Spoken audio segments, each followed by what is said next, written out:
Hello बच्चों, तो आज ये वीडियो उन लोगों के लिए काफ़ी इंपॉर्टेंट है जो अभी क्लास 9th में हैं और अपने बोर्ड एग्ज़ाम 2023 का प्रिपरेशन कर रहे हैं। उन सभी लोगों के लिए ये वीडियो काफ़ी इंपॉर्टेंट है। तो यदि आप क्लास 9th में हैं और अपने बोर्ड एग्ज़ाम 2023 का तैयारी कर रहे हो तो ये वीडियो को शुरू से लेकर अंत तक ज़रूर देखना मेरे बच्चों। ठीक है, आज हम लोग सोशल साइंस का प्रीवियस ईयर क्वेश्चन को देखेंगे 2022, 2021 और 2020। ठीक है, देखते हैं बच्चों कि 2022, 21 और 20 में किस तरीके का सवाल आया था आप लोग का प्रिपरेशन के लिए बच्चों। ठीक है, आप लोग जिस तरीके से भी प्रिपरेशन करते हो, प्रिपरेशन का सबसे पहला तरीका यही होता है कि आप प्रीवियस ईयर क्वेश्चन जरूर देखें कि क्वेश्चन किस तरीके से पूछा जाता है। बहुत सारे क्वेश्चन आप लोग को मिलने का भी चांसेस होते हैं। ठीक है, तो प्रीवियस ईयर क्वेश्चन देख कर जरूर जाना चाहिए। ठीक है, तो आज जो हम लोग करेंगे बच्चों 2020 का सोशल साइंस। ठीक है, जैक बोर्ड झारखंड बोर्ड में किस तरीके के सवाल आए थे 2020 में सोशल साइंस का, उसको आज हम लोग इस वीडियो में देखेंगे बच्चों। ठीक है, और 2022 का जो क्वेश्चन पेपर है बच्चों वो आप लोग का पहले अपलोड हो चुकी है चैनल पे। अगर नहीं मिल पा रही है तो मैंने डिस्क्रिप्शन में उसका लिंक दे दूंगा, वहां से जाकर देख सकते हैं। ठीक है, और बात रही 2021 का बच्चों, तो 2021 में एग्जाम नहीं हुआ था कोरोना काल के चक्कर में। ठीक है, तो 2022 और 2020 का क्वेश्चन पेपर को जरूर देख लेना आप लोग। ठीक है, और आप लोग का तो मॉडल पेपर तो हमने करा रखा है बच्चों 2019 से लेके 2022 तक। ठीक है, 2023 का भी आया नहीं है, अगर आएगा तो उन्हें भी करा दिया जाएगा। ठीक है, तो 2022 तक ये 4 साल का मॉडल पेपर एकदम पूरा जितना मॉडल पेपर है 7 मॉडल पेपर था, 7 को कंप्लीट करवा दिया गया बच्चों। ठीक है, तो आप ज़रूर जाकर उसे देखें। ठीक है, और सोशल साइंस का 280 प्लस MCQs करवाया गया है, सारे को विजिट करके देखें। ठीक है, और चलिए तो फिर हम लोग स्टार्ट करते हैं कि 2020 में किस तरीके का सवाल आया था बच्चों। ठीक है, थोड़ा सा क्या है कि आप लोग को दिक्कत की सामना करना पड़ेगा। ठीक है, क्या करना होगा कि जो भी लिखा हुआ है थोड़ा सा दिख नहीं रहा है, बहुत ही जुगाड़ से ये क्वेश्चन को लाया हूँ बच्चों। ठीक है, तो मैं पढ़ूंगा उस चीज़ को आप लोग ध्यान दीजिएगा। ठीक है, चलिए सबसे पहला क्वेश्चन। ठीक है, हो सकता है आप लोग को क्लियर नहीं दिख रहा होगा। ठीक है, तो हम जो पढ़ेंगे उस चीज को आप लोग ध्यान दीजिएगा। ठीक है, बहुत थोड़ा बहुत दिख रहा है। ठीक है, तो उसी से हम लोग पढ़ें। पहला नंबर क्वेश्चन है बच्चों, देखिए क्या लिखा हुआ है, लुई 16वें के कर बढ़ाने के क्या कारण थे। तो इसका ऑप्शन है बच्चों, फ्रांस की जनसंख्या में वृद्धि, सरकार पर कर्ज का बोझ, बार बार युद्ध की मार, इनमें से सभी। तो इसका जो राइट आंसर हो जाएगा बच्चों, बार बार युद्ध की मार। ठीक है, चलिए दूसरा सवाल को देखते हैं हम लोग। साम्यवादी विचार के संस्थापक कौन थे। ठीक है, साम्यवादी विचार के संस्थापक कौन थे, Lenin, Napoleon, Karl Marx, Hitler. तो साम्यवादी विचार के संस्थापक जो थे बच्चों वो कार्ल मार्क्स थे। ठीक है, ऑप्शन नंबर 3 इसका राइट हो जाएगा। चलिए अगला बढ़ते हैं हम लोग। 3 नंबर सवाल किस तरीके का था, मई 1945 में किस देश ने मित्र राष्ट्र के सामने समर्पण कर दिया। ठीक है, तो इसका आंसर जो हो जाएगा बच्चों जर्मनी। ठीक है, मई 1945 में किस देश ने मित्र राष्ट्र के सामने समर्पण कर दिया, तो जर्मनी इसका राइट आंसर हो जाएगा। ठीक है, चलिए आगे बढ़ते हैं हम लोग अगला सवाल में। 4 नंबर में, हिटलर अपने राज्य के नागरिकों में से किसे सबसे महत्वपूर्ण नागरिक मानता था। ठीक है, तो हिटलर जो थे राज्य में नागरिकों, सभी नागरिकों में से सबसे महत्वपूर्ण, सबसे इंपॉर्टेंट जो नागरिक मानता था वो अपनी माँ को मानता था। ऑप्शन नंबर 2 इसका राइट हो जाएगा। चलिए आगे बढ़ते हैं हम लोग अगला सवाल में। 5 नंबर सवाल था बच्चों आप लोग का, ड्यूमा किस देश की संसद का नाम है था। ठीक है, सारा क्वेश्चन बच्चों आप लोग को करवा रखा है। देखिए आप लोग का 2020 में भी आप लोग को क्वेश्चन मैच हो रहा है। ठीक है, ड्यूमा किस देश का संसद का नाम था बच्चों, जापान, ब्रिटेन, जर्मनी, रूस। ठीक है, तो रूस का था बच्चों। ठीक है, ड्यूमा किस देश का संसद का नाम था, रूस का। ठीक है, ऑप्शन नंबर 4 इसका राइट हो जाएगा। ठीक है, अब बच्चों 280 प्लस MCQs को सामाजिक विज्ञान का जरूर देखना। ठीक है, मैं उसको भी डिस्क्रिप्शन में लिंक दे दूंगा। ठीक है, उसका और 2022 वाला क्वेश्चन पेपर का मैं दे दूंगा। ठीक है, जरूर देखना। ठीक है, और उसके बाद एग्जाम लिखने के लिए जाना। चलिए आगे बढ़ते हैं हम लोग 6 नंबर सवाल में। 6 नंबर सवाल क्या है बच्चों, देखो, दक्षिण पूर्व एशिया में झूम या घुमंतू खेती को किस नाम से जाना जाता था। ठीक है, तो दक्षिण पूर्व एशिया में झूम या घुमंतू खेती को लांदिंग नाम से जाना जाता था बच्चों। ऑप्शन नंबर 1 इसका राइट हो जाएगा। ठीक है, और मध्य अमेरिका में किस नाम से जाना जाता था झूम खेती को, ये कमेंट करके बताना बच्चों, ये भी हमने बता दिया हूँ। ठीक है, हाँ 280 प्लस एमसीक्यू जो पूरा सीरीज चल रहा है उसमें हमने बता दिया है। हिमाचल प्रदेश के चरवाहे समुदाय को किस नाम से जाना जाता है? ठीक है, धंगर, गोल्ला, मसाई, गद्दी। तो हिमाचल प्रदेश के चरवाहे के समुदाय को गद्दी के नाम से जाना जाता था बच्चों। ऑप्शन नंबर 4 इसका राइट हो जाएगा। चलिए आगे बढ़ते हैं हम लोग। सांबुरु नेशनल पार्क किस देश में स्थित है? Kenya, Tanzania, Nepal, Bharat. ठीक है, तो सांबुरु नेशनल पार्क जो है बच्चों ये केन्या में स्थित है, केन्या देश में स्थित है। ठीक है, चलो आगे बढ़ते हैं हम लोग। 9 नंबर सवाल क्या था बच्चों? देखो, कृषि क्रांति सबसे पहले किस देश में हुई? ठीक है, भारत, जापान, इंग्लैंड, अमेरिका। तो कृषि क्रांति जो सबसे पहले जो देश में हुई बच्चों वो इंग्लैंड था। ठीक है, इंग्लैंड में सबसे पहले कृषि क्रांति हुआ था। चलिए आगे बढ़ते हैं हम लोग अगला सवाल में।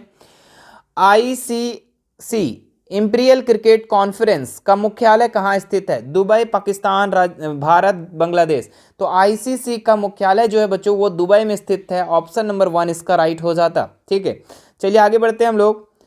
देखिए कितने ही आसान आसान सवाल पूछा गया था बच्चों 2020 में। ठीक है, अंग्रेज जब पहले व्यापार करने भारत आए तो हिंदुस्तानी वस्त्र के रूप में किस प्रकार के वस्त्र की जबरदस्त मांग पूरी दुनिया में थी? रेशमी वस्त्र, सूती वस्त्र, खादी वस्त्र, इनमें सभी। तो सूती वस्त्र इसका राइट आंसर हो जाएगा बच्चों। ठीक है, चलिए आगे बढ़ते हैं हम लोग अगला सवाल में।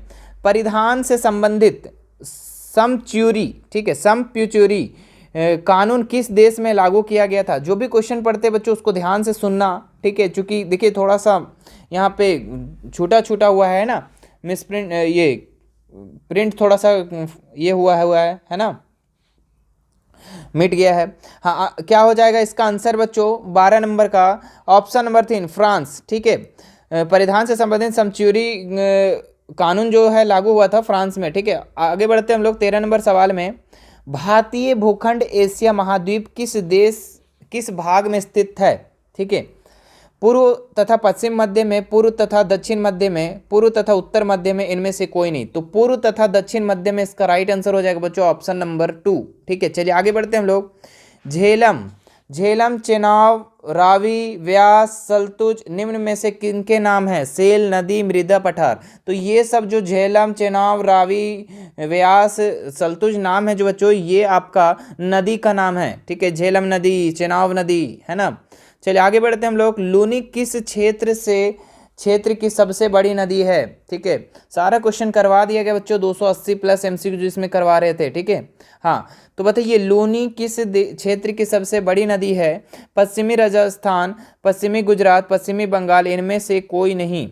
तो जो लूनी है बच्चों ये आपका पश्चिमी राजस्थान क्षेत्र की बड़ी नदी है। ऑप्शन नंबर 1 इसका राइट हो जाएगा। चलिए आगे बढ़ते हैं हम लोग अगला सवाल में। सुंदरवन का डेल्टा कौन सी नदियां बनाती है? कृष्णा, गोदावरी, गंडक, कोसी, गंगा, ब्रह्मपुत्र, सतलुज, सिंधु। ठीक है, तो सुंदरवन का डेल्टा जो है बच्चों ये गंगा और ब्रह्मपुत्र नदी बनाती है। ऑप्शन नंबर 3 इसका राइट हो जाएगा। चलिए आगे बढ़ते हैं हम लोग। मार्च से मई तक भारत में कौन सी ऋतु होती है? तो मार्च और मई तक बच्चों ग्रीष्म ऋतु होती है। ठीक है ना, क्या होती है? ग्रीष्म ऋतु होती है। ऑप्शन नंबर 2 इसका राइट हो जाएगा। चलिए आगे बढ़ते हैं हम लोग अगला सवाल में।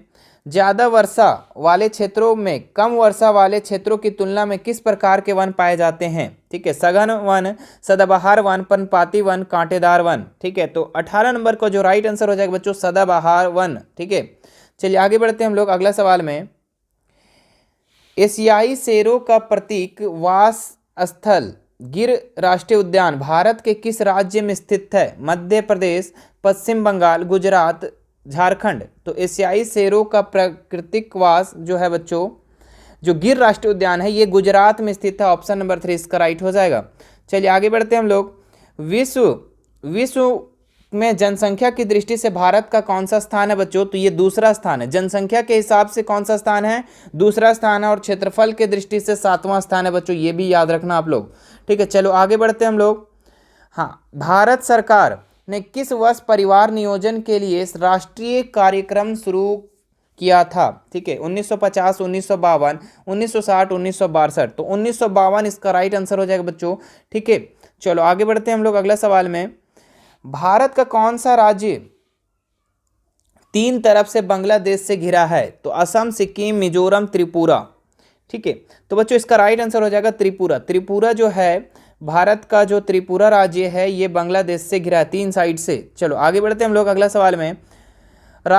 संयुक्त राष्ट्र के सदस्य देशों की संख्या कितनी है?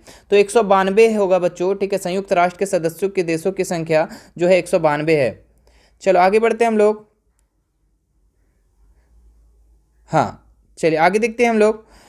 अक्टूबर 1990 में पोलैंड में किस पद के लिए पहली बार चुनाव हुए थे? ठीक है, तो बच्चों राष्ट्रपति के लिए पहला चुनाव हुआ था। ठीक है, पोलैंड में 1990 में। ठीक है, चलो आगे बढ़ते हैं हम लोग अगला सवाल में। हाँ, लोकतंत्र जनता द्वारा जनता के लिए शासन है, यह परिभाषा किसके द्वारा कही गई है? तो ये बच्चों अब्राहम लिंकन के द्वारा कहा गया है। ऑप्शन नंबर 2 इसका राइट हो जाएगा। चलिए आगे बढ़ते हैं हम लोग। 1999 में पाकिस्तान में सैन्य तख्ता पलट का नेतृत्व किसने किया था? किसने दिया? ठीक है, नवाज शरीफ, परवेज मुशर्रफ, शौकत अजीज, बेनजीर भुट्टो। तो परवेज मुशर्रफ इसका राइट आंसर हो जाएगा बच्चों। 1999 जो तख्ता पलट हुआ था परवेज मुशर्रफ इसका नेतृत्व किया था, लीडरशिप किया था। चलो आगे बढ़ते हैं हम लोग। भारत के संविधान के निर्माता कौन है? तो डॉक्टर भीमराव अंबेडकर है बच्चों भारत संविधान के निर्माता। ठीक है, चलो आगे बढ़ते हैं हम लोग। हाँ, भारत में वयस्क मताधिकार की उम्र सीमा क्या है? ठीक है, तो मताधिकार वोट देने का उम्र जो है कितना वर्ष है बच्चों? 18 वर्ष। ऑप्शन नंबर 1 इसका राइट हो जाता। चलिए आगे बढ़ते हैं हम लोग। 29 नंबर सवाल। प्रत्येक नागरिक को अपना प्रतिनिधि चुनने एवं जनप्रतिनिधि के तौर पर चुने जाने का अधिकार कौन देता है? ठीक है, तो संसद, निर्वाचन आयोग, राष्ट्रपति, संविधान। ठीक है, तो 29 नंबर का जो राइट आंसर हो जाएगा बच्चों संविधान। ऑप्शन नंबर 4 इसका राइट हो जाएगा। चलो आगे बढ़ते हैं हम लोग। भारत में न्यायिक प्रशासन को कौन नियंत्रित करता है? तो सर्वोच्च न्यायालय करता है बच्चों। ठीक है, सुप्रीम कोर्ट। चलो आगे बढ़ते हैं हम लोग।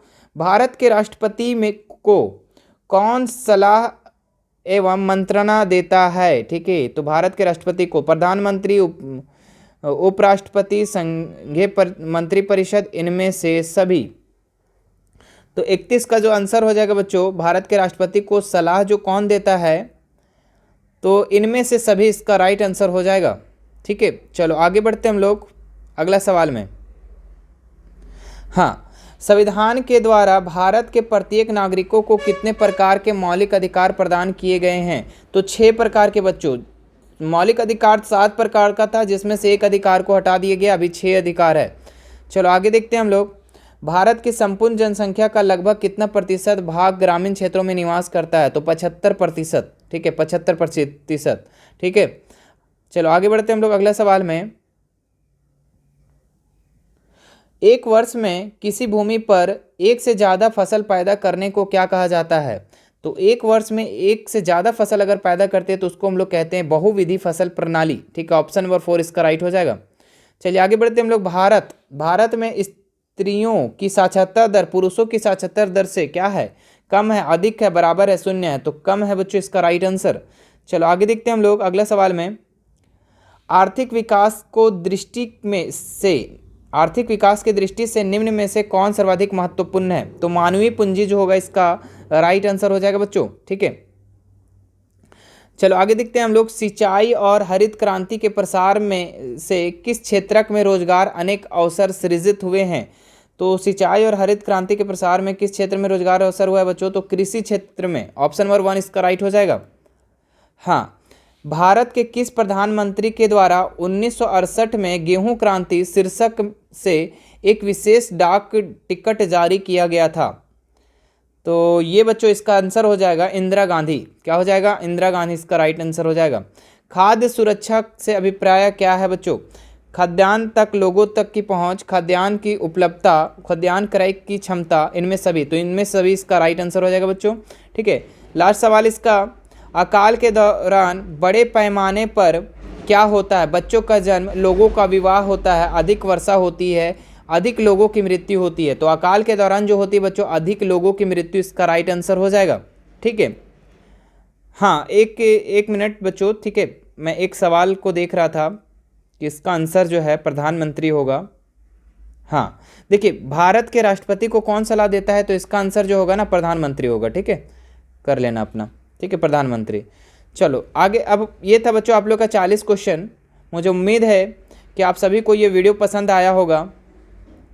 ठीक है, पसंद आया होगा बच्चों तो लाइक ज़रूर कीजिएगा इस वीडियो को। ठीक है, और ज़्यादा से ज़्यादा शेयर ज़रूर कीजिएगा।